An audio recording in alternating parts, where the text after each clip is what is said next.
திருச்செந்தூரின் கடலோரத்தில் செந்தில் நாடன் அரசாங்கம். உங்கள் புதிய தலைமுறை டிஜிட்டலில் இன்று பிற்பகல் 3 மணி முதல்.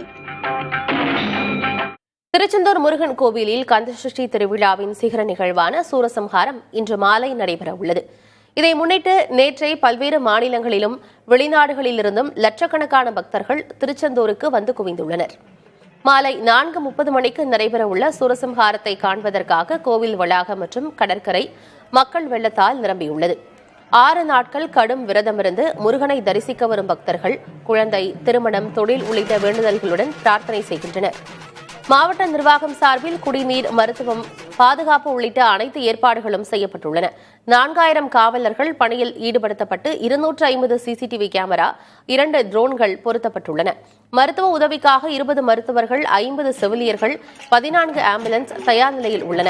தூய்மை பணிக்காக 650 பணியாளர்கள், 400 கழிவறைகள் அமைக்கப்பட்டுள்ளன. போக்குவரத்துக்காக தமிழ்நாட்டின் பல்வேறு பகுதிகளிலிருந்து 450 பேருந்துகள் இயக்கப்படுகின்றன. மேலும் பக்தர்கள் இறங்குமிடத்திலிருந்து கோவில் வரை 45 இலவச பேருந்துகள் வசதியும் வழங்கப்பட்டுள்ளது. கடற்கரை பாதுகாப்புக்காக 80 நீச்சல் நிபுணர்கள், 8 படகுகள் தயாராக உள்ளன.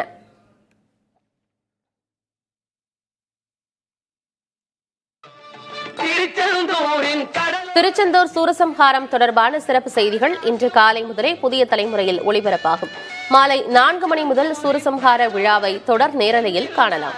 அரசாங்கம் தேடி தேடி வருவோர்க்கெல்லாம் தினமும் கூடும் தெய்வாம்சம். தேடி தேடி வருவோர்க்கெல்லாம் தினமும் கூடும் தெய்வாம்சம். அசுரரை வென்ற இடம் அது தேவரை காத்த இடம். ஆவணி மாசியிலும் வரும் ஐப்பசி திங்களிலும் அன்பர் திருநாள் காணும் இடம்.